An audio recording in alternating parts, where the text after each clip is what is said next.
Hi friends, எல்லோரும் எப்படி இருக்கீங்க? நாங்கள் ரொம்பவே நல்லாயிருக்கோம். நீங்களும் நல்லா இருப்பீங்கன்னு நினைக்கிறேன். நாளைக்கு பார்த்தீங்கன்னா விநாயகர் சதுர்த்தி. அதுக்கு முன்னாடி நாள் நான் பால் கொழுக்கட்டை செஞ்சுருந்தேன். அதோடய ஃபுல் ரெசிபி பார்க்கலாமா? வீடியோவில் வரவங்க ஒருத்தருக்கும் வாய்ஸ் ஒருத்தர் தான் இருக்கும். அம்மாவுக்கு கொஞ்சம் உடம்பு சரியில்லை. வீடியோ மட்டும் எடுத்து கொடுத்துட்டாங்க. எடிட் பண்ணி கொஞ்சம் போஸ்ட் பண்ணிவிடுமா அப்படின்னு சொல்லிவிட்டு நான் வாய்ஸ் நான் கொடுத்து போடுறேம்மா அப்படின்னு சொல்லியிருந்தேன். அம்மா பால் கொழுக்கட்டை செஞ்சுருந்தாங்க. நாளைக்கு விநாயகர் சதுர்த்தி, அதுக்கு முன்னாடி நாளே கொஞ்சம் செய்யலாம் அப்படின்ட்டு அதோடய ஃபுல் ரெசிபி நான் இப்போ சொல்கிறேன். இந்த பால் கொழுக்கட்டை பார்த்திங்கன்னா ரொம்ப சூப்பராக இருந்துச்சு. அப்படியே ஸ்பூனில் எடுக்கவே அப்படியே க்ரீமியாக ரொம்ப சூப்பராக இருந்துச்சு. கண்டிப்பாக நீங்கள் ட்ரை பண்ணி பார்க்கணும். இந்த பால் கொழுக்கட்டை பார்த்திங்கன்னா சர்க்கரை வச்சும் செய்வாங்க, வெல்லம் வச்சும் செய்வாங்க, நாட்டு சர்க்கரை வச்சும் செய்வாங்க. நான் பார்த்திங்கன்னா ஒயிட் சுகர் வச்சு தான் செஞ்சுருந்தேன். நீங்களும் அதே ஃபாலோ பண்ணிக்கிறதுனா ஃபாலோ பண்ணிங்க, இல்லை வெல்லம் வச்சு செய்கிறதுனால சூப்பராக இருக்கும். அம்மா பார்த்திங்கன்னா அவங்களோட அளவில் செஞ்சுருக்குறாங்க. உங்களுக்கு எவ்வளோ வேணுமோ, எவ்வளோ பேருக்கு செய்கிறீங்களோ நீங்கள் அவ்வளோ எடுத்து ஃபாலோ பண்ணி செஞ்சுக்கோங்க. ஃபஸ்ட்டு பார்த்திங்கன்னா ஒரு கடாயில் கொஞ்சம் தேவையான அளவு தண்ணி ஊற்றி சூடு பண்ண வச்சிடணும். நெக்ஸ்ட்டு ஒரு கிண்ணத்தில் நம்மளுக்கு தேவையான அளவு பச்சரிசி மாவு எடுத்து அந்த சுடு தண்ணியை கொஞ்சம் கொஞ்சமாக கிளாஸில் எடுத்து ஊற்றி பிசைஞ்சிக்கணும்.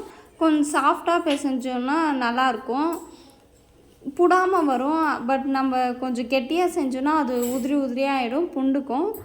ஸோ நீங்கள் சாஃப்டாகவே செஞ்சுங்க. நம்ம சுடு தண்ணி ஊற்றியும் பிசைஞ்சாவே நம்ம சாஃப்டாக வந்துடும். அதே நம்ம நார்மல் தண்ணி யூஸ் பண்ணி செஞ்சோன்னா கொஞ்சம் கெட்டியாக இருக்கும், அது பார்க்கவே நல்லா இருக்காது. சாஃப்டாக சாப்பிட தான் எல்லாருக்கும் நல்லாயிருக்கும். குலோப் ஜாமுன் மாதிரி இருந்தால் தான் நம்மளுக்கும் சாப்பிட பிடிக்கும்.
மாவு நல்லா சாஃப்டாக பிசைஞ்சதுக்கப்புறமா நம்ம குட்டி குட்டி ஷேப்புக்கு ரவுண்ட் பண்ணி வச்சுக்கலாம். நம்மளுக்கு எந்த ஷேப் வேணாலும் நம்ம ரெடி பண்ணிக்கலாம். அம்மா பார்த்திங்கன்னா ரவுண்ட் ஷேப்பாக மட்டும்தான் பண்ணியிருந்தாங்க, அது பார்க்க நல்லாயிருக்கும்னு சொல்லிட்டு. பட் நம்ம ஒரே ஷேப்பில் செஞ்சோன்னா பார்க்கவே நல்லாயிருக்கும். நீங்கள் ரவுண்ட் ஷேப்லேயே ட்ரை பண்ணி பாருங்கள், நல்லாயிருக்கும். நம்ம செஞ்சு வச்சுருக்க மொத்த மாவையும் நம்ம ரவுண்ட் ஷேப்புக்கு உருட்டிக்கலாம்.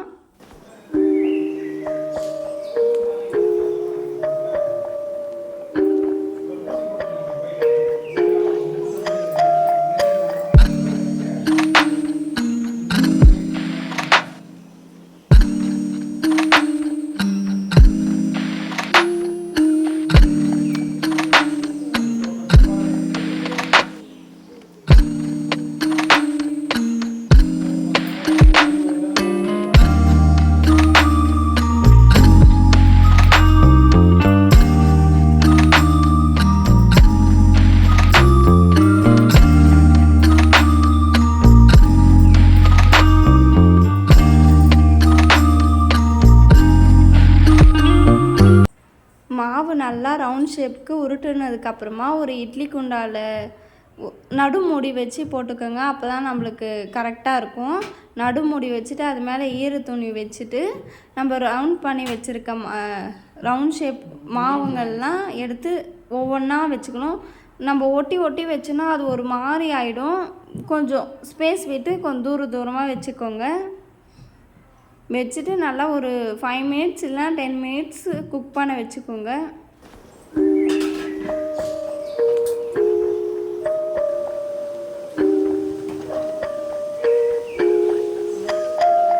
நல்லா குக் பண்ணி எடுத்ததுக்கப்புறமா நம்ம கடாயில் ஊற்றி வச்சுருந்தோம் பார்த்திங்களா சுட தண்ணி, அதில் போட்டு கொஞ்சம் ஒரு கொதி வர வரைக்கும் வெயிட் பண்ணி அதுக்கப்புறம் எடுத்துடணும்.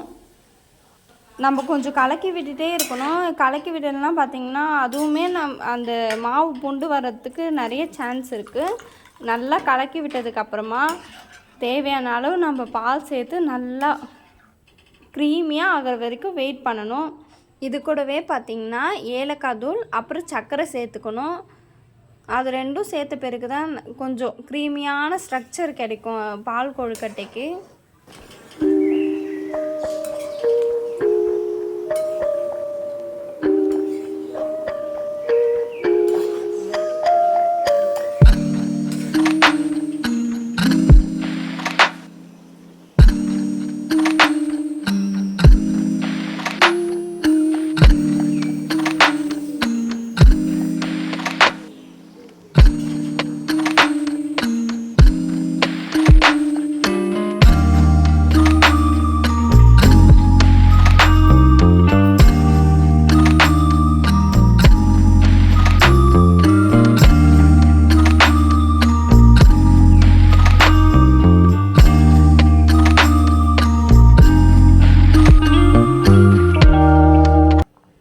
கொதிக்க கொதிக்க பார்த்திங்கன்னா ஏடால்லாம் மேலே வந்துகிட்டே தான் இருக்கும். அந்த ஏடால்லாம் எடுத்துடாதீங்க.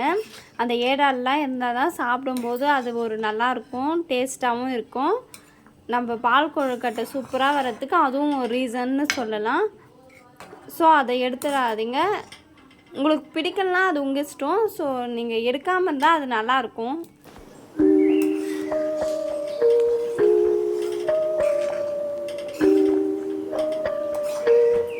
பால் கொழுக்கட்டை நல்லா க்ரீமியாக ஆனதுக்கப்புறம் எடுத்துட்டிங்கன்னா சூப்பரான ஒரு க்ரீமியான பால் கொழுக்கட்டை ரெடி ஆகிடும். கண்டிப்பாக ட்ரை பண்ணி பார்த்துட்டு எப்படி இருந்துச்சுன்னு மறக்காமல் கமெண்ட்டில் சொல்லுங்கள். நானும் சரி, எங்கள் தங்கச்சியும் சரி, அப்பா எல்லாருமே நல்லா என்ஜாய் பண்ணி சாப்பிட்டோம் பால் கொழுக்கட்டையை. கண்டிப்பாக நீங்கள் விநாயகர் சதுர்த்திக்கு இந்த பால் கொழுக்கட்டை ரெசிபி ட்ரை பண்ணி பார்க்கணும். கண்டிப்பாக ட்ரை பண்ணி பாருங்கள்.